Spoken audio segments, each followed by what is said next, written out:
सौभाग्य कोहिनूर श्रीमान संजय जैन श्रीमती ममता जैन परिवार ग्रेटर कैलाश दिल्ली। सौभाग्य भक्त श्रीमान विजेंद्र जैन श्रीमती निर्मल जैन परिवार गुरुग्राम।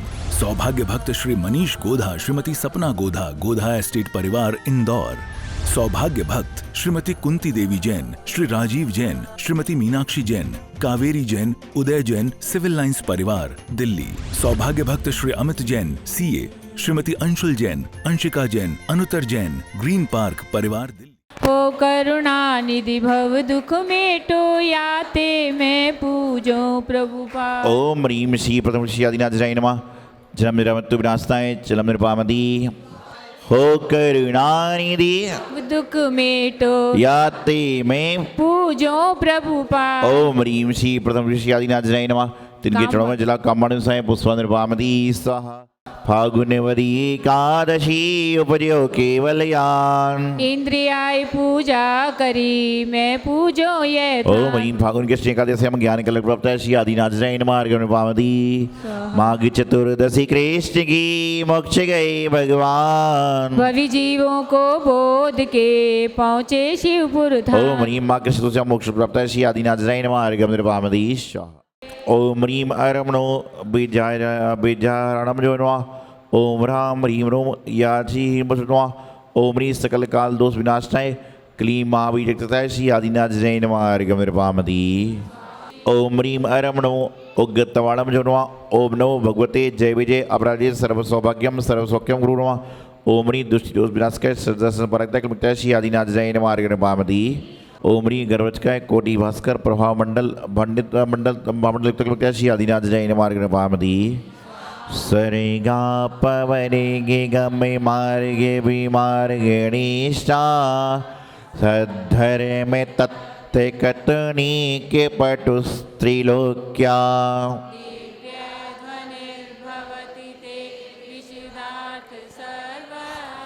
भाषा स्वभाव ओम ह्रीं अरमणो जल्लो सई पत्तलम झोम झोम नमः। ओम ह्रीं अरमणमो जय विजय अपराजिते महालक्ष्मी अमृत वर्षिणी अमृतसुधा अमृतम भवसुधा। ओम ह्रीं चौर दुर्विषादि निवारकाय सब भाषा दिव्यध्वनि प्रत्युत्तर श्री आदिनाथाय नमः। अर्घ्यनुपामति। ओम ह्रीं अरमणो बिप्पो सई पत्ताणम झोम झोम नमः। ओम ह्रीं श्री कलिकुंड स्वामिने आगच्छ आगच्छ आत्मंत्र आकर्ष आकर्ष आत्मंत्र रक्षक्ष परमंत्रान छिंछित ममसित गुरुवा। ओम ह्रीं संपत्ति प्रदाय पादन्यासी पदमसुक्त श्री आदिनाथाय नमः। अर्घ्यनुपामति। वसु गर्भ दुर्जय परिवार के मुक्ता श्री आदिनाथाय नमः। अर्घ्यनुपामति।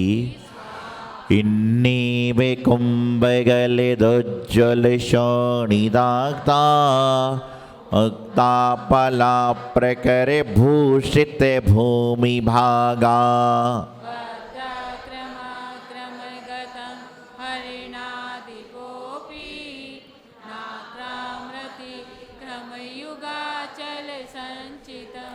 ओम ह्रीं अरमणो बचीबलिनम झोम झोम नमः। सोच्यम दशा मुप्पैगताश्च्युत जीवितासा तत्पादे पंकजिरजो मृत दिग्ददेहा नृत्या भवन्ति मकर ध्वज तुल्यरूपा। ओम ह्रीं अरमणो अबड्डवाणम झोम झोम नमः। ओम नमो ह्रां ह्रीं श्रीं ह्रूं ह्रौं ठा ठा ठा जा जा जा छाम छीम झुम झा। ओम ह्रीं कारागरादि कटिबंध गुणाय क्लीं महावीरजगताय श्री आदिनाथाय नमः। अर्घ्यं निरुपामति। ओम ह्रीं अरमणमो भयवदो मैति महावीर बट्ठमाणम बुद्ध ऋषिणो शब्दश्रावणम झोम झोम नमः। ओम नमो ब्रह्मचारिण अष्टादश नमः। ओम ह्रीं सकल मनोवांछित फल प्रदाय क्लीं महाबीजक्षताय श्री आदिनाथाय नमः। अर्घ्यं निरुपामति। स्वाहा। ओम ह्रीं श्री आदिनाथाय नमः। ओम ह्रीं श्री आदिनाथाय नमः। ओम ह्रीं श्री आदिनाथाय नमः। ओम ह्रीं श्री आदिनाथाय नमः। ओम ह्रीं श्री आदिनाथाय नमः। ओम ह्रीं श्री आदिनाथाय नमः। ओम ह्रीं श्री आदिनाथाय नमः। ओम ह्रीं श्री आदिनाथाय नमः। ओम ऋषि आदिनाथ जय नमः, ओम ऋषि आदिनाथ जय नमः। जीवन में नियम बड़ा महत्वपूर्ण होता है और प्रत्येक इंसान के जीवन में नियम है। अंतर सिर्फ इतना है कि वह नियम किस चीज का है। मंदिर आना ही मात्र नियम नहीं होता है, घर की व्यवस्थाओं को बनाते हुए भी कार्य समय पे करना वह भी नियम होता है। जैसे कई सारे लोगों का प्रातःकाल का नियम सा बन चुका है कि उठ के पहले बच्चों को, पोते पोतियों को छोड़ने स्कूल जाते हैं, ये भी एक नियम हो गया। दुकान जाना है, ऑफिस जाना है, फैक्ट्री जाना है, ये भी क्या हुआ, एक नियम बन गया।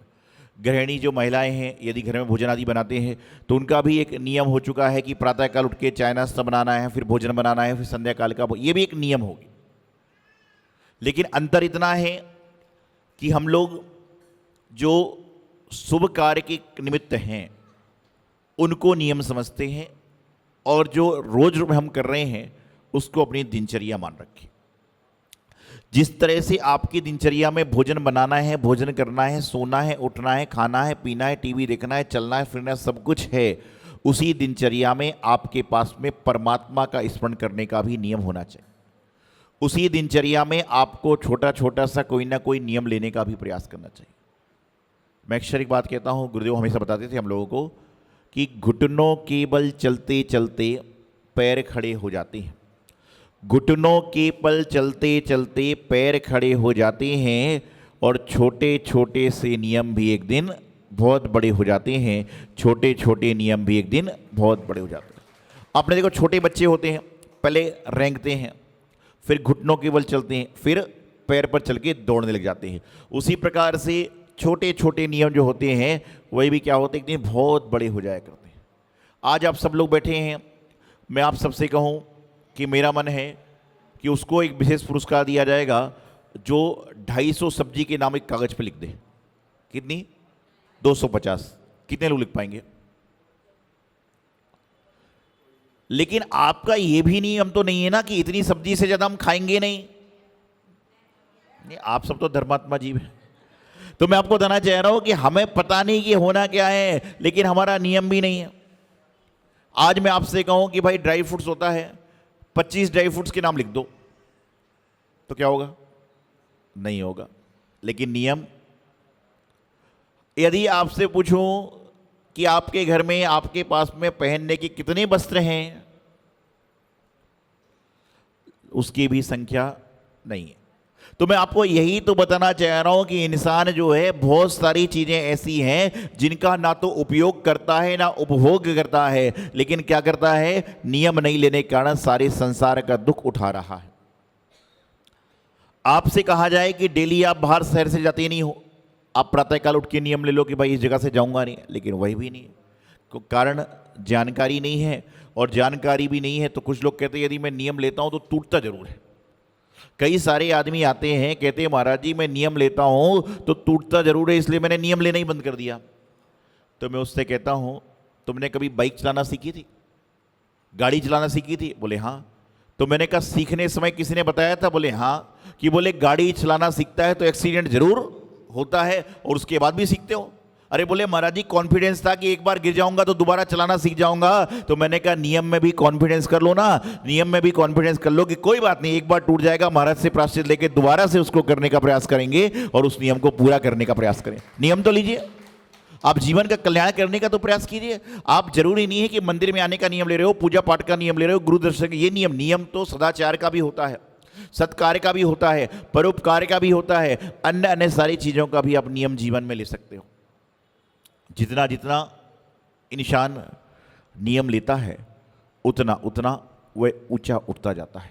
छोटी सी बात है कि आपने नियम ले लिया कि आज मुझे मंदिर में जाके अभिषेक करना है, तो मंदिर में जब अभिषेक करने आते हो तो ये सारे लोग इधर बैठे रहते हैं और तुम सबसे पहले परमात्मा के समीप पहुंच जाते हो। किस कारण से? कि तुमने मात्र अभिषेक का नियम ले लिया तो भगवान के पास तक पहुंच सकते हो, और नहीं तो पीछे लाइन में खड़े हो, लोग कहते हैं अरे हट जाओ, दिखता नहीं मुझे। यदि आप पैंट शर्ट में यहां पर खड़े हो जाओ तो लोग क्या बोलेंगे? पीछे जाओ, दिख नहीं रहा है। लेकिन धोती दुपट्टे पहन के भगवान के सामने खड़े हो तो लोग कहते हैं भैया एक कलश और दिखा देना। मैं आप सब महिलाओं से कहना चाहता हूं कि आप पुरुषों से कहना चाहता हूं कि जीवन में आपने कभी अपनी पत्नी को, अपनी बेटी को, अपनी माँ को कभी किसी के सामने मांगते हुए भेजा क्या? कभी कुछ मंगवाया क्या? लेकिन ध्यान रखना कि जब आप लोग अभिषेक नहीं करते हो तो उस समय इनको गंधोदक के लिए कहना पड़ता है कि मुझे भी गंधोदक दे दो। तो कम से कम क्या करो, सभी पुरुषों को चाहिए। मंदिर में पुरुषों की व्यवस्था है, कई जगह दूसरी व्यवस्था होती है, वहाँ सब चलता है। तो कहने का तात्पर्य है कि अपने को चाहिए कि हमने कभी अपने घर वालों को, बच्चों को, किसी, ये तो भगवान का गंधोदक है तो उसकी तुलना नहीं कर सकते, लेकिन प्रयास ये करना चाहिए कि कम से कम हम अभिषेक करें। वह दिन धन्य हो जाता है जब पति अभिषेक करता है और पत्नी हाथ करके गंधोदक लेती है। समझ लेना कि आपके जीवन का सबसे बड़ा दिन वह होता है कि और कुछ इससे बड़ा दिन हो ही नहीं सकता। लेकिन हम कभी विचार ही नहीं करते, हम कभी सोचते नहीं हैं। पत्नी मंदिर जा रही है तो कहते हैं भैया डिब्बी में गंधोदक मेरे लिए भी ले आना। अरे क्या है, क्या सोच रहा है, क्या बोल रहा है? बल्कि ये बोलो कि डिब्बी ले जाने की जरूरत ही नहीं है, मैं भी अभिषेक करके गंधोदक लूंगा और तुमको भी गंधोदक दूंगा, डिब्बी ले जाने की जरूरत ही नहीं है। ये भाव आपके होना चाहिए, आपके जीवन का कल्याण हो जाएगा। लेकिन बस चल रहा है, हो रहा है, कर रहे हैं, करते जा रहे हैं। तो जीवन में छोटे छोटे से नियम आपके जीवन को मुक्ति को देने वाले होते हैं। एक बार एक संत जी कहीं उपदेश दे रहे थे, जैसा मैंने कल भी बताया था आपको कि संत महाराज जो उपदेश दे रहे थे या देते थे तो उसके बाद लोग अपने मन से खड़े होते थे कि मेरा ये त्याग है, मेरा ये त्याग है, मेरा ये त्याग है। और आज यदि मैं कहूँ कि ये त्याग देना है तो आप पहले मोबाइल में चेक करते हो किसी शादी पार्टी बर्थडे पर तो नहीं जाना है, किसी शादी पार्टी बर्थडे पर तो नहीं जाना है, उसके बाद सोचेंगे।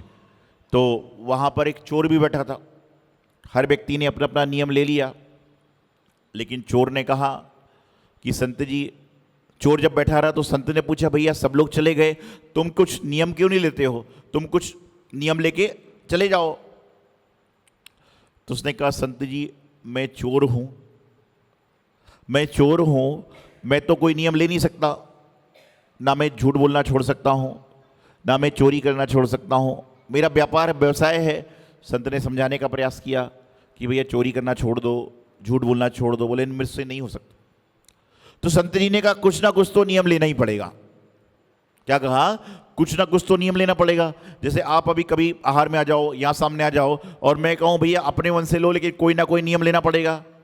तो आप क्या सोचते हो कि ऐसी कौन सी चीज़ है जो मैं खाता ही नहीं हूँ, ऐसी कौन सी वस्तु है जो मैं खाता ही नहीं हूँ, ऐसी कौन सी चीज़ है जो मैं पहनता ही नहीं हूँ, ऐसी कौन सी जगह में जाना है। आप पहले सोचते हो माइंड में और उसके बाद लेने जाते हो तो पत्नी कहेगी, बच्चा कहेगा अरे आइसक्रीम में तो डलता है, फिर वो कैंसिल हो जाता है। तो चोर से कहा नियम तो लो। तो सोचता रहा क्या करूं क्या करूं क्या करूं। बोले मंदिर जा नहीं सकता, पूजा पाठ नहीं कर सकता, चोरी छोड़ा। बोले क्या करूं? तो बोले संत जी एक काम करता हूं, मेरे घर के सामने कुम्हार रहता है, मिट्टी का जो घड़े आदि बनाता है कुम्हार कहते हैं उसको, कुम्हार रहता है और उसके घर के बाहर एक गधा खड़ा रहता है, घर के बाहर एक गधा खड़ा रहता है। मैं ये नियम करता हूं कि जब भी जाऊंगा घर से बाहर, चोरी करने जाऊं, कहीं भी जाऊं, तो उस गधे को देख कर जाऊंगा। सोच रहे हो, इंसान नियम ले रहा है कि मैं गधे को देख कर जाऊंगा। आज की परिस्थिति है कि इंसान क्या कर रहा है कि जानवरों को रख रहा है कि जानवरों को देख के हम मुस्कुराएंगे। मोर की आवाज़ सुनता है तो इंसान खुश होता है, कितनी सुंदर सी आवाज़ है। अरे मोर से ज़्यादा सुंदर तो तुम्हारी आवाज़ है। अपने अंदर की आवाज़ को पहचानने का प्रयास करो। उस त्रियंच को खाने का ठिकाना नहीं है, पीने का ठिकाना नहीं है, लेकिन तुम उसकी आवाज़ पे नाच रहे हो, कोयल की आवाज़ पे कूक रहे हो। अरे उससे अच्छी तो तुम्हारी आवाज़ है। तो नियम ले लिया कि गधे को देखकर जाऊंगा, रूटीन चालू हो गया। एक दिन प्रातःकाल जब चोर चोरी करने के लिए निकला तो देखता है कि गधा है ही नहीं। अब कहीं ना कहीं थोड़ा तो आस्तिक था, संपूर्ण नास्तिक नहीं था। नियम लिया तो पालन करना जरूरी है। अब आजकल के जैसा नहीं है, आलू का त्याग दिया, बोले कोई बात नहीं। आजकल लोग क्या हो गए, स्वयं गुरु बन गए। यदि किसी के व्यक्ति के हाथ से नियम टूट जाता है तो पड़ोसी कहता है कोई बात नहीं, मंदिर में एक माला कर लेना। अरे भाई, महाराज काय के लिए हैं, हम लोग काय के लिए। नियम यदि टूटता भी है तो गुरु से जाकर ही प्रायश्चित लेना चाहिए, हमेशा ध्यान रखें। तो अब क्या करे, आसपास देखा गधा दिखा नहीं। उससे पूछा गधा कहाँ गया? तो उन्होंने कहा कि गधा जो है मिट्टी लाने खेत पर गया है। वह खेत की दिशा में दौड़ा, और गधा अपना खेत पर पहुंचे काम कर रहा था। और संयोग से जब गधा मिट्टी खोद रहा था तो मिट्टी खोदते खोदते गधे के मालिक को एक सोने का हंडियों से भरा, असरफियों से भरा एक हंडी मिली। और इतने में ही चोर ने थोड़ी दूर से गधे को देख लिया और चोर बड़े जल्दी में था तो वहां से चिल्लाया, मैंने देख लिया। उस कुमार ने सोचा अरे इसने देख लिया, बोले रुको भाई रुको, बोले मैंने तो देख लिया, मैंने तो देख लिया। अब कुमार उसके पीछे पीछे भाग रहा है, कुमार चोर के पीछे पीछे भाग रहा है, बोले रुक जाओ, बोले मैंने तो देख लिया। कुमार कहता है 10% ले लेना, बोले मुझे नहीं चाहिए, मैंने तो देख लिया। बोले 50 ले लेना, बोले मुझे तो नहीं चाहिए, मैंने देख लिया। कुमार बोला फ्री का मिल रहा है, बोले 75 ले लेना, बोले मुझे नहीं चाहिए, मैंने तो देख लिया। इतने में कुमार ने जाकर उसको पकड़ लिया, बोले 90 ले लेना, लेकिन अब तो बोल दे, बोले मैंने तो देख लिया। इतने में कुमार ने उसको हंडी पकड़ा दी, जो मुझे देना दे देना, लेकिन बोलना मत।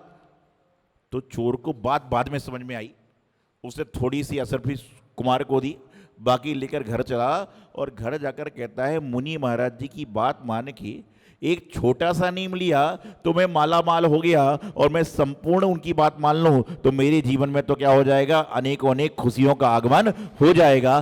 तत्काल में वह महाराज के पास गया, तुरंत महाराज जी के पास गया और कहने लगा मैं आज से ना चोरी करूंगा, ना हिंसा करूंगा, ना झूठ बोलूंगा, आदि आदि कोई भी कार्य नहीं करूंगा। देखिए छोटी सी बात है, मुनि महाराज के सामने एक नियम लेने से चोर के भी भाव बदल गए और वो साहूकार बन गया। जन जन को संस्कार देते गुण, सौभाग्य सागर जी हमारे हैं देवा, ओ गुरु देवा, देवा ओ गुरु देवा।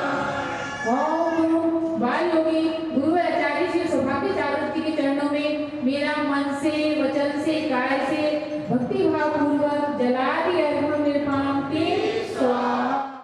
सौभाग्य कोहिनूर श्रीमान संजय जैन, श्रीमती ममता जैन परिवार, ग्रेटर कैलाश दिल्ली। सौभाग्य भक्त श्रीमान विजेंद्र जैन, श्रीमती निर्मल जैन परिवार, गुरुग्राम। सौभाग्य भक्त श्री मनीष गोधा, श्रीमती सपना गोधा, गोधा एस्टेट परिवार, इंदौर। सौभाग्य भक्त श्रीमती कुंती देवी जैन, श्री राजीव जैन, श्रीमती मीनाक्षी जैन, कावेरी जैन, उदय जैन, सिविल लाइंस परिवार, दिल्ली।